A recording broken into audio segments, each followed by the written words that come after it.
So just in case you thought you'd opened up the wrong podcast, my name's Robin Houghton. And I'm Peter Kenny, and this is the sound of Planet Poetry on its holidays. Oh, we're at the beach. We're at Seaford, or is it Seaford? We're just very close to Seaford Head.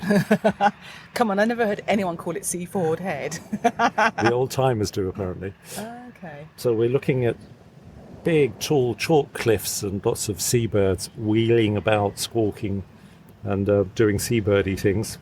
And there's a few people walking about, squawking and doing people on holiday things. So this time we're going to do things a little differently because we're already literally at the beach. Hang on, why we do things differently this time? Because it's our season finale. It is. So we're going to hear some snippets from some of our fantastic interviewees over the year, aren't we? Yeah, it's sort of retrospective of recalling all the marvellous conversations we've had. And a certain amount of backslapping and self-congratulations, I think. I think it's in order. I think so. Well, let's get on with it then. Good.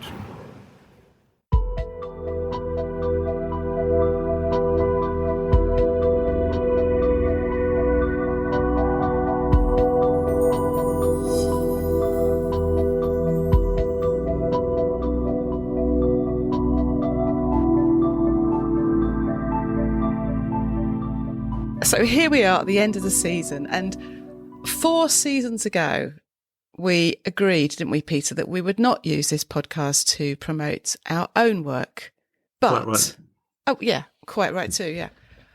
But we thought, the time has come because you and I have both got publications coming out, haven't we? So what do you think? Shall we just... We could sort of talk to each other, as it were.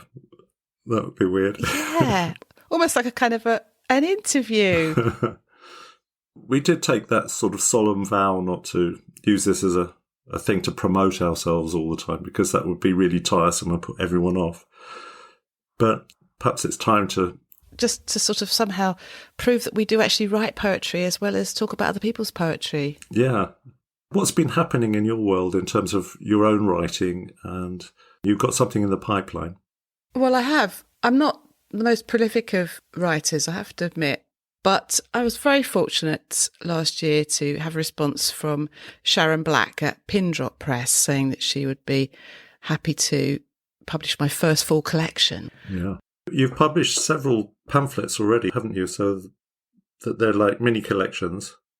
Mini collections, that's right. And people have said to me, are you going to put poems in your collection that have been in your pamphlets? And my first reaction was no. I don't like people buying a collection and thinking, I've read all these before. But there might be a few that creep in just because thematically it makes sense, or because I felt they were good enough. But I don't know about you, but when I've got something published and in print, I rather fall out of love with it quite quickly. And although that's the time when you're supposed to be going around doing readings and promoting it, I sort of think, oh no, it's all so old, and doing myself down. So I have to really work at that. It's a sort of self-sabotagey thing. Yeah. So anyway, yes, a full collection, hopefully by the end of the year. The timings are flexible, as is always the way with poetry publishing, isn't it? I mean, publishers are very busy, and Sharon's got, I don't know how she manages to do it, but she puts out a lot of books each year, and I'm waiting for my turn in the spotlight, as it were. Has it got a title? Well, yeah, the working title is The Mayday Diaries, and this I had from the beginning, and then earlier this year someone said to me, you know that Jackie Kay's got a book called Mayday coming out this year, and it's like, well, fair enough, That's just a coincidence. And anyway, I'm not exactly competing with Jackie Kay. And what's the theme? Is there a theme? Big question. Is there a theme? A lot of the things that worry or niggle at a lot of us as we get older, particularly just the idea of things that happened in the past, reassessing relationships, reassessing situations that you kind of wish you'd acted differently, wish you'd coped with differently. So sort of some regret, but mostly just a kind of picking over the old scabs, really. And that's the main overarching theme. But there are other sort of subplots, if you like, to do with women's bodies, sense of control, need for ownership, and some of my old and deepest preoccupations, I think, are sort of being pulled out here. It's funny, isn't it, when you look back at the work that one writes over the years, that these themes do kind of assert themselves. Often you don't even realise they're doing it. Do you have that feeling? Yeah, definitely. I used to think that I was writing a lot about the workplace where I used to work, the whole kind of corporate thing. And then as it goes on and you start developing it, it turns into more than that. Well, the poems I've seen so far from this collection, I've really liked, and that's not just because we're mates. I just think they're fantastic. There's one I particularly like called the House with the Ocean View. Do you fancy reading that one? Sure, yeah. And funnily enough, if Sharon's listening to this, she'll be thinking, I don't remember that one, because it's actually a more recent poem, but I do want to put it into the book. Fine way of announcing this to your publisher. Hi, Sharon. Sorry. Yes, it's after I'd been to the Marina Abramovich exhibition at the Royal Academy last year. And this completely blew me away. I've always been rather fascinated with performance art. Abramovich is well known for putting together these pieces that she has performed herself over the years. And this was a retrospective, but she now doesn't do them herself. She's a bit older and more sensible, I think. But she engaged some very experienced performance artists to re-perform these works. This particular piece involves the performer going for 12 days without eating, and they are basically inside the mock-up of a house, but it's open to the front, and the audience is invited to go along any time during this 12 days and observe what the performer is doing. It's about endurance, but also intimacy, vulnerability, and I think transcendence as well. The House with the Ocean View, after Marina Abramovich and Kira O'Reilly. Her body is in the doll's house, on the first floor, the last floor, nothing below but air or sea. We could climb up and be with her. She could climb down and leave, but the ladder has knives for rungs. The house has no front, and the stage is set. Blocks of wood to sit on, to lie on, a toilet. We are outside, pouring in. She looks out at us, or beyond. We are crowd. We come and go. Her body is part here, part there. Her head moves in the smallest arc. We hush, we wait, think what her soft body must endure as she unpeels her grey clothes, corpse pose on that hard bed. No food in, no words out. The tock of metronome is its own welcome. We watch her harder, wanting a drop of her body, some small deliverance to pass from her practice to us, the sea view. Each day we return with the tide to watch her watching us watching. She is for duration and serenity and possibility. Sometimes, if we look away and back, her limbs have moved. I really like how the readers and the people and the audience you describe become like something natural, like a sort of tide, kind of rising and falling and coming and going in this. It's very odd. I was sort of wondering, because I was thinking that the performer, who was Kira O'Reilly in this case, she's looking out and what she's seeing is an ocean of faces, I suppose, but does she hallucinate at that point? What is the experience for her? And we just can't get to that, really. You then go on to the question of, why did you as a poet find that such a strong metaphor? And was it expressing something in your own life? And I find with a lot of the poems that I've seen of yours, you do this thing of suggesting something without ever really mentioning it, but you begin to feel it. Thank you for observing that. This relationship between the viewer and the viewed was fascinating. Well, maybe it's time to move on to the next poem, it's called Vigils. Oh, yeah. I mean, I knew what vigil was, but I looked it up anyway because it's periods of keeping watch. Yeah. So would you read Vigils for us, please? Certainly. It's in 4 parts. Vigils. Phlegmatic.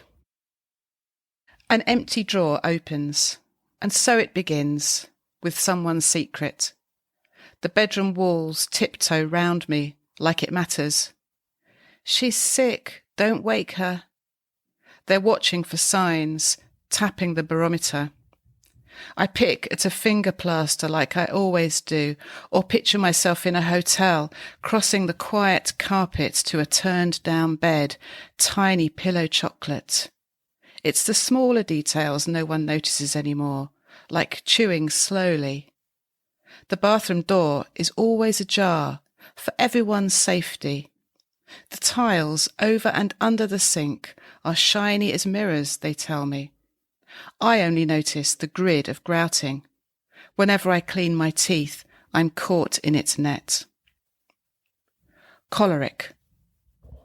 Don't feed me that stuff. Papier-mâché, sequins. Don't humour me. It's not food, it's not food, it's not my food. I could show you science if you cared for zeros like I do. Trust me, peristalsis has a voice, and it says my guts are fucked, and the good bacteria have left home. It says it only works on days that have an E in them. It says enough with the fake food, the liquid food, the dry food. We're out of sync. While I freeze, someone's running round in circles shouting fire. I'm drawn down to earth. I'm gathered up tight in my big woolly. Let me clean my teeth in peace. Let me blow myself away. Let me. Sanguine. Oh, noisy days when my belly creaks and it's like I've just heard a joke and I'm laughing at anything. Can't help wondering where the party is, where the fire is, where the buffet is, where my mouth is. 3 courses, maybe 4, cake, crackers, pizza, booze, and a spoonful of sugar. I don my most delightful ways. Thanks. Yes, it's delicious. You should try it. Even the papier-mâché tastes good, and I'm dancing the night away, dancing everybody away. Foxes are mating in the garden again.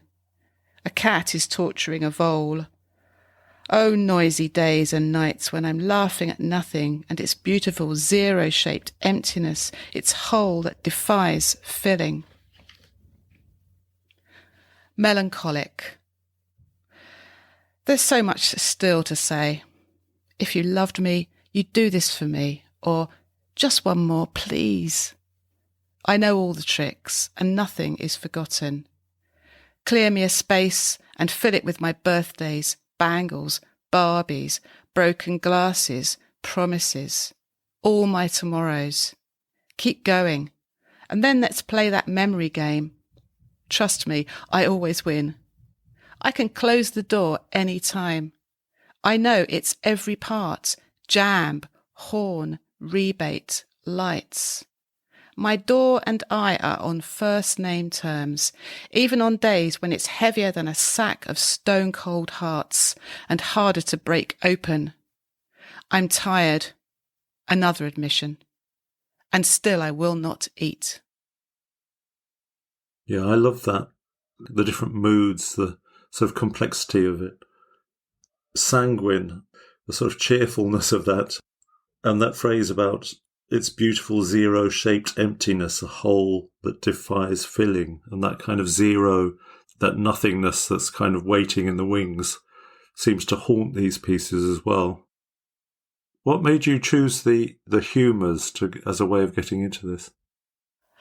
I think the humours probably goes back to my interest in literature from the sort of Middle Ages, and so when through my research I was looking at this idea of the 4 humours and what they indicated, and that was what medicine was in those days, I suppose. So I'm sort of thinking in terms of a medieval approach to a medicine or to watching somebody's health either improve or deteriorate. Vigils, I always think of it as a sort of religious thing, you know, watching through the night, waiting for dawn to come, something that the monks used to do, one of the services of the day. So the humours was just a sort of a framework for this, for the different moods. One of the things I've noticed when being with the people that are passing is that sense of how timeless it is. It's just something that's always happened and always will happen. Yes. By making it humours and this idea of the vigils and so on, it gives it a kind of timelessness that people have been doing this since time immemorial, sitting with the dying and things.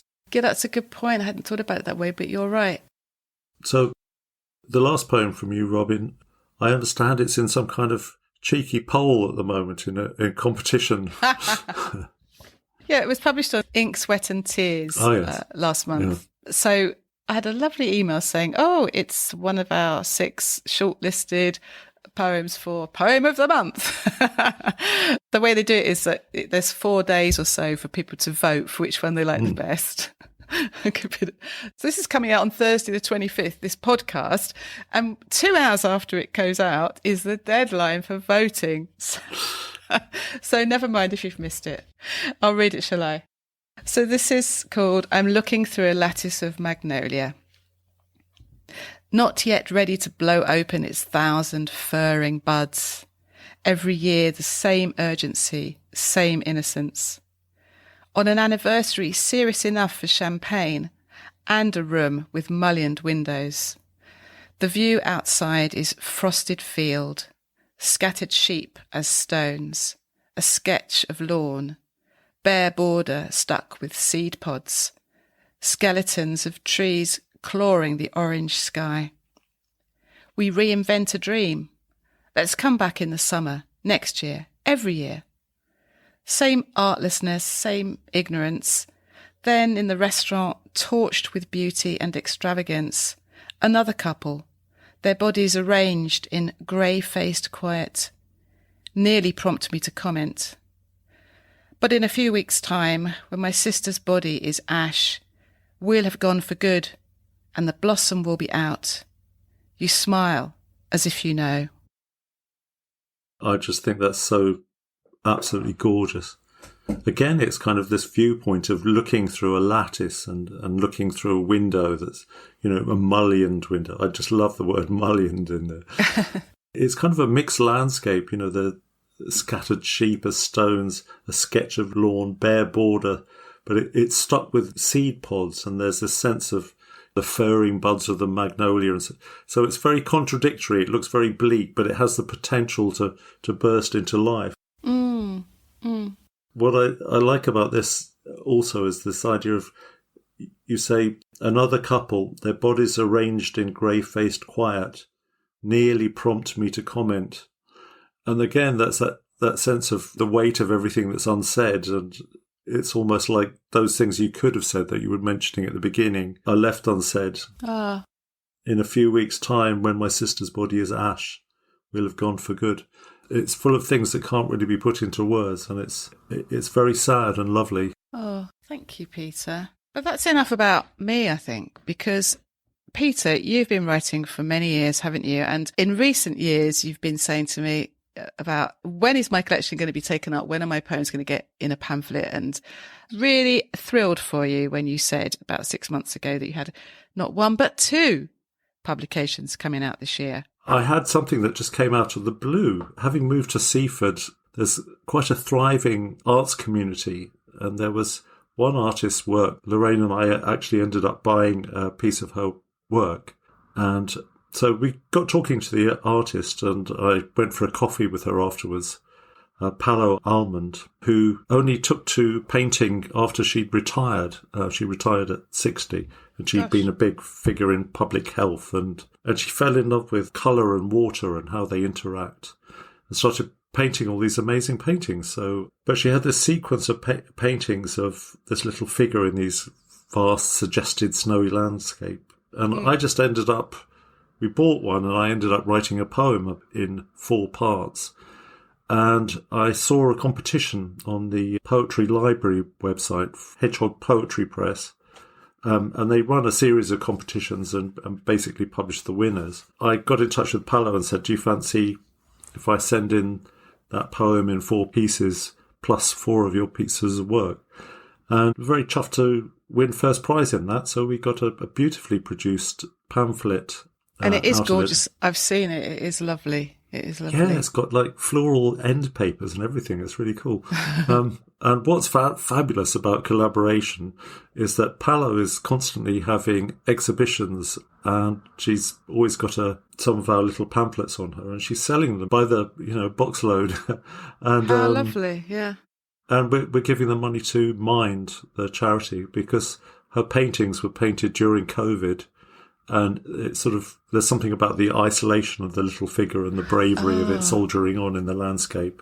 Yeah, yeah. Gosh, that's fantastic. Yeah. So that was a happy little thing. And then I've been shortlisted for pamphlets 3 times this year.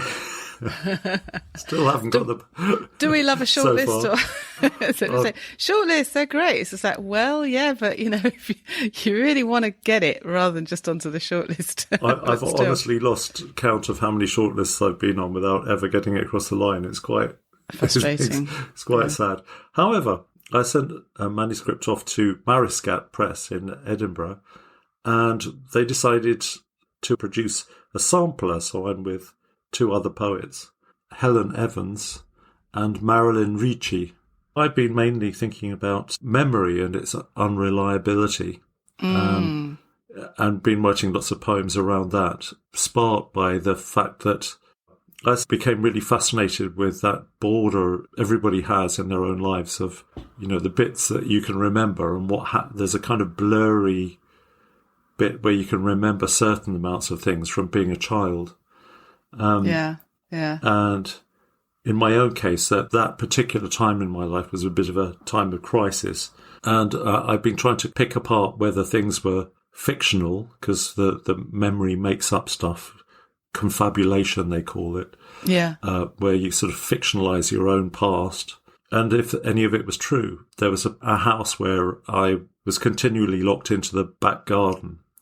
And I wasn't sure how true this was or not. And my mother, who's now well into her 80s, suddenly remembered the name of the street that these were my paternal grandparents lived. So I kind of did that Google Maps thing of, how you can go right down, and I walked down the street. Yeah, yeah. And I thought, gosh, that looks really familiar, that house. Is literally, I haven't seen it since I was about 4. And one of the memories I have, or think I have, is of being in a garden that led onto an alleyway and breaking out of the garden and walking in the alleyway and just being locked out for hours on end. How much of that is true and how much of that is a confabulation, I don't know. But then, having seen this place that seemed familiar, I then took a step up on Google Maps and looked at the street, and there was an alleyway behind that one house and none of the others. So suddenly I thought, gosh, I've obviously remembered that. So maybe some of the other things I've remembered aren't completely untrue as well. So the plot thickens. Yeah. So I don't know how good the poetry is that's come out of it, but it's been quite an interesting experiment. I think it's fascinating, actually, the way you've tackled this topic. And this first one is titled Forgiveness, a Guided Meditation. And it doesn't quite work through the way one's expecting. It's got a definite Peter Kenny kick up the... It's got a kicker, or a number of them, I think. But perhaps you'd start by reading us that. Yeah, I did actually do quite a lot of guided meditations at one point. Forgiveness, a guided meditation. Then who am I if the past is a hoax? The voice coaxes me down Memory Street, first left on 90% Fiction Lane, to delve in long-lost Daddy's rubbish bin. What's inside? Me, maybe, 5, bleary-eyed, white as a bean root. The sobbing isn't relief. My inner child seems revolted by these groping arms. So I slam the lid and dither at the gate of my dad's house. I confabulate his ever-closed door, absorbing details of its furniture, letter flap, flat, unobtrusive knocker, the tiny coffin of a black doorbell, the black electric flex that's feeding in. So you're in this guided meditation, and I love the way you're coaxed down. And that very first line, then who am I if the past is a hoax? It's kind of accusing some unknown entity, perhaps, of creating this hoax, not necessarily yourself. And I love this 90% fiction lane. And then to delve in long lost daddy's rubbish bin, that word daddy, you sort of think that's quite a cozy word, You picture a child with his daddy, but it doesn't go that way at all. This child's in the bin and white as a bean root. I love that description. And this ending of the ever-closed door, your dad's ever-closed door. You never meet or reach this daddy. We sort of zoom in at that point, don't we, to the door furniture. It does feel, I know I use that word cinematic a lot, but there is that sense in your poems of the reader's really led down to the smallest detail of this unobtrusive knocker and the tiny coffin of a black doorbell. You sort of think, do you want to press that doorbell? I don't think so. I've not seen my real father since I was about 5. I was trying to use some meditation to see if I could, access any memories. And what it was inner child meditations. You visit your inner child, but it didn't turn out. It didn't turn out great. God. So it was all still behind a locked door. It is one of those unresolved things. I discovered recently that my real father had died a few years ago. And like you say, this idea of when there are gaps in a memory, the mind confabulates a story that fits. Something very edgy and sad about that. That's me all over. That's you all over, isn't it? Tell us about the poem, that's the name of your collection, isn't it? Chrononaut? Chrononaut is someone who travels through time. Before I started obsessing about reading about memory, I was obsessing about paleoanthropology, early man. And, yes. All the branches of Denisovans and Neanderthals and sapiens all rubbing along together and so on. I find that very interesting, but I found there was a kind of correlation in my mind between what we half know about these ancient human history and what we half know about our own pasts as well. So I wrote a poem and using that sort of ancient man as a kind of metaphor for the things we only half understand. It's a bit of a trip, this one. But, I'm ready for the trip. Chrononaut. Even in Starbucks, I can open my laptop and, by typing, crawl into the dolmen of my beginning, armed only with a bow of ancient yew, a hog-skinned quiver of pencils and sharpies and crow-feathered biros. I pass my grandparents, their granite faces sparkling in the glow of black and white TV. Igniting my smoky tallow, I stampede the shadows of bears, of horses, horned aurochs and rhinos. Herds traverse the floral wallpaper. They groan and low and poke their snorting faces into the bedroom of my prehistory. I lift the coarse curtain where my brother, 2 again, is twisting in his terrors.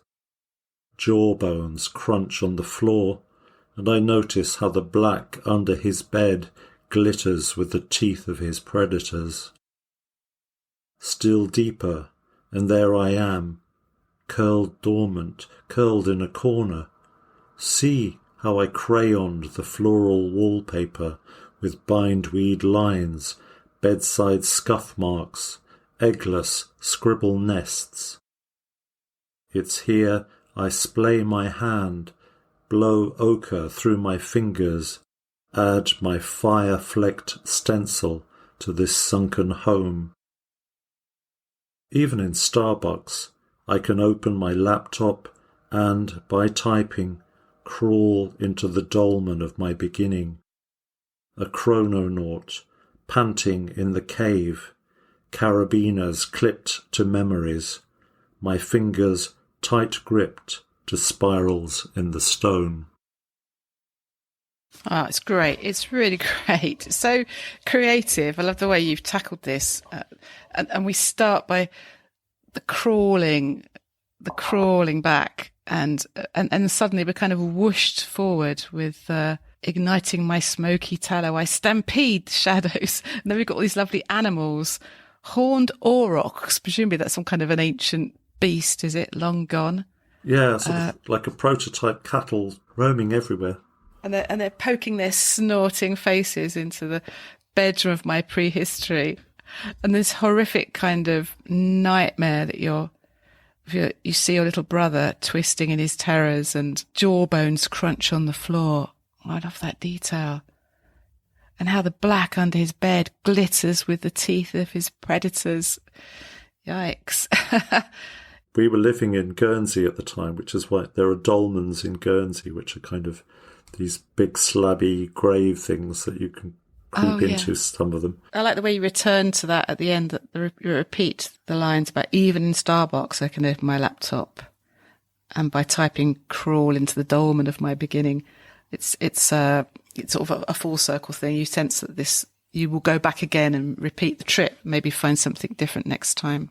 It's funny how writing itself is a bit of a saviour, that even you go to the cafe and you can kind of go on this trip of the imagination and memory that, writers are able to do.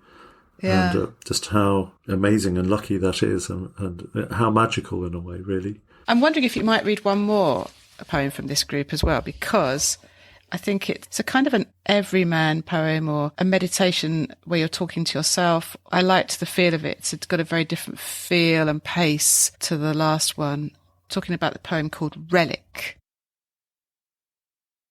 Relic. As you have found this, please understand it is the countershape of what's important. It's uncondoned, childish, unheard by a jury of peers, by anyone, in fact, except you in your moment of discovery. It is the opposite of business, of trade or industry, of being somehow of service to others. This is the metal detector, the anorak hobbyist you spot beyond the broken wall, who shares the sky with crows, the gathering dusk with a geostationary satellite. This is locating a coin in the mud, decoding its grimy, corroded inscription. This is learning what the silence is saying. I feel like we're back to what you were saying at the beginning, what's said and what is not said, and the process of digging deep is actually, it's what you don't find or what is not there to be found that perhaps is important.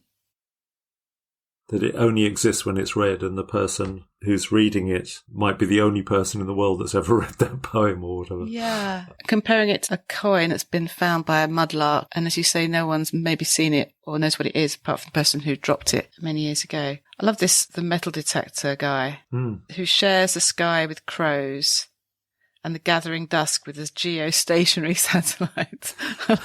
I rather like the geostationary satellite in there. It sort of takes us into today's world, away from the romance of the crows. There's something about it. I liked the strangeness of that. Are all of these poems in the Mariscat pamphlet that's coming out? Yeah, those three will be, barring meteorite strikes. When's it coming out? Should be early autumn is the word, so I guess that means September, possibly October. Yes, I think we need to do some readings together, Peter, like we did in the old days. That would be lovely. Yeah. So if anyone's listening wants to invite us to do a shared reading. For such modest, quiet people, we're quite showy-offy when it comes to reading, aren't we?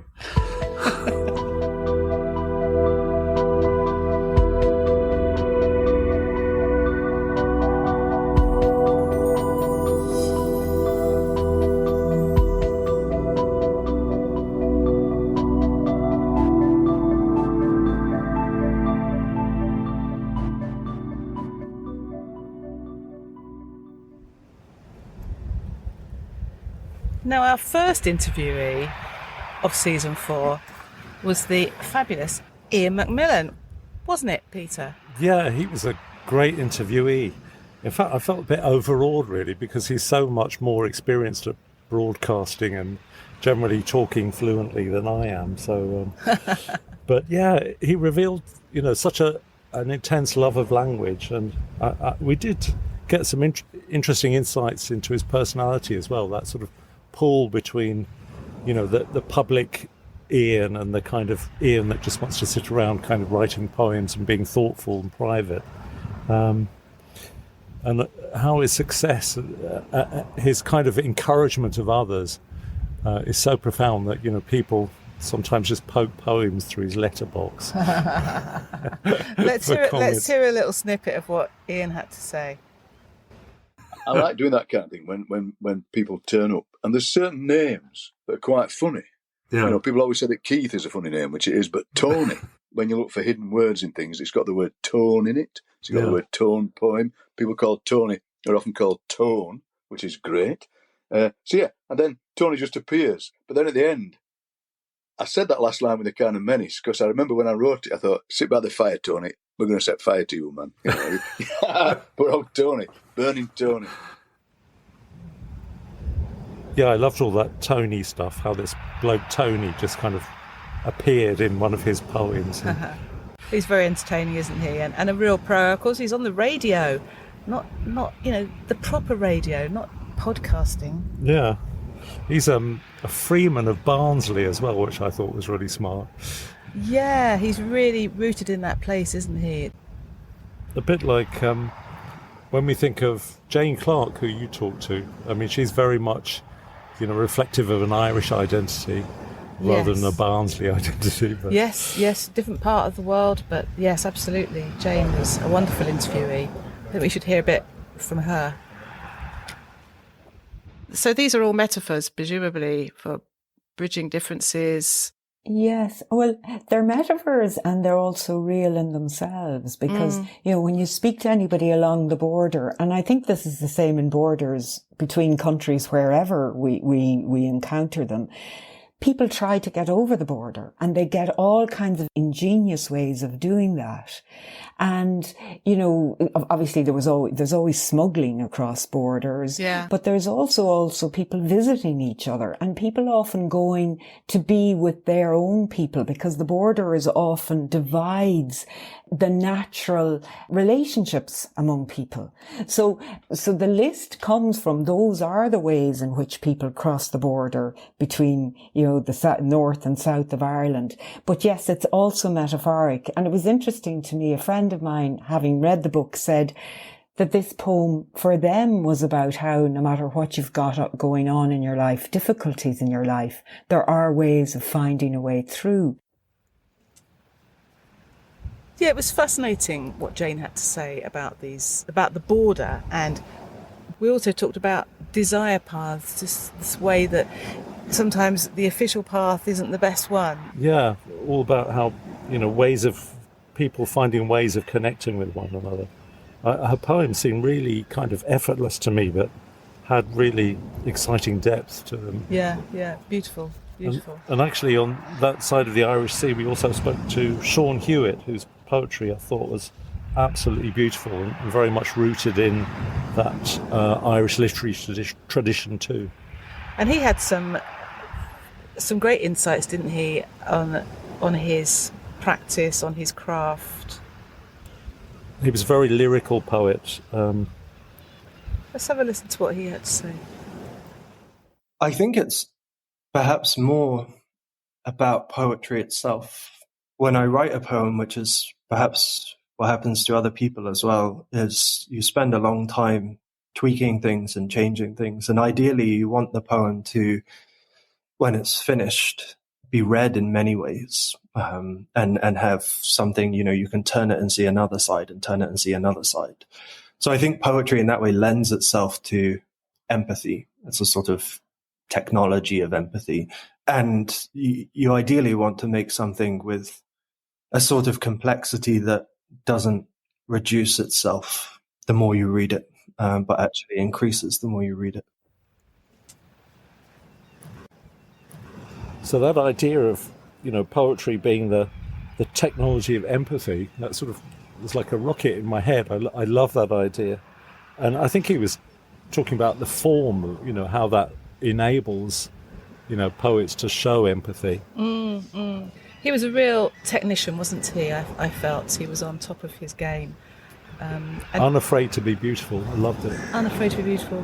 And someone else who was very eloquent about the use of form and his own practice was Paul Stevenson. Yeah, he gave a really clear and excellent interview, I thought. Yeah, let's hear something from Paul. Yeah, let's. Yeah, I love experimenting with form and obviously being as playful as possible and trying to vary things for me and for the reader. What is the potential of the page? What can a poem look like? Can we find forms that we've never seen before? I really wanted, of course, every poem for the reader to renegotiate their emotional response to the poem, which is why there is a mix of very serious poems and sincere poems, and a mix of absurd and surreal poems. And I think varying the form as well also helps with that and sort of, keeps the reader on their toes. That was a great book, wasn't it? Paul Stevenson's book. And I loved interviewing him. He was very fluent. It was a very moving collection. He's one of those poets I just thought really knows what he's doing and how to handle poems. Very focused, just great stuff. And actually, even though it's quite controlled, his work, is really full of emotion as well. So absolutely, yeah absolutely. And we spoke to Tamar Yoseloff, my old friend Tammy, and dug into her strange attraction to darkness. Why is this idea of darkness, which frequently recurs in your poem, so interesting to you? It's a good question, and it comes up quite a lot in my work. And I was once in a workshop with the great Sharon Olds, and she asked us to locate the most overused word in our poems. So I guess it's no surprise to discover that mine was dark. Yeah. I think it's partly because darkness suggests invisibility, and I'm very attracted to the unseen or hidden aspect of things. Yeah. And I don't think darkness is always pejorative. It can be protecting. So I loved how Tammy saw, textures and varieties in all that darkness, writing about everything from a little black dress to puzzling over Georgia O'Keeffe's The Black Place. Oh yeah, I forgot about that. I love that reference to Georgia O'Keeffe. I love her work. Tammy's really inspired by visual artists. It's quite interesting to see that. Yeah. And this idea of darkness can be good. I mean, I like that. But obviously, so much poetry is about dark topics, but doesn't mean that there's no room for lightness of touch occasionally, and also love, which was something that Roy McFarlane reminded us of. That marvellous book. Yeah, that blending of tackling historical wrongs and also looking at the Midlands landscapes in his own place as a young black boy in there. Yeah. Just really great book. I guess that is literally what I try to do in all of my works. And even though we're looking at difficult subjects, I think there's a necessity to have the conversation, to throw the pebble in the pond and see what happens. But most of all, I think love is the answer to everything. And I just think we're in a world that is very void of love at this moment in so many different scenarios. And so, I try my best in all my books to finish with love where I can. That's a lovely way to end, isn't it? With a bit of love from Roy McFarlane. He was wonderful to interview. Yeah, he seemed such a nice guy. I mean, I know that shouldn't factor into it, but I really liked him and his poems. Yeah. I should say we've actually moved location now. We're in the Lanes Eatery in glorious Seaford. In old Seaford town. So it was a bit weird being the other end of the interview spectrum, wasn't it, Peter? Rather than being the interviewer. Made me feel for all those people we've grilled over the years. But I enjoyed being able to talk about my work and also being able to ask you about your poems as well.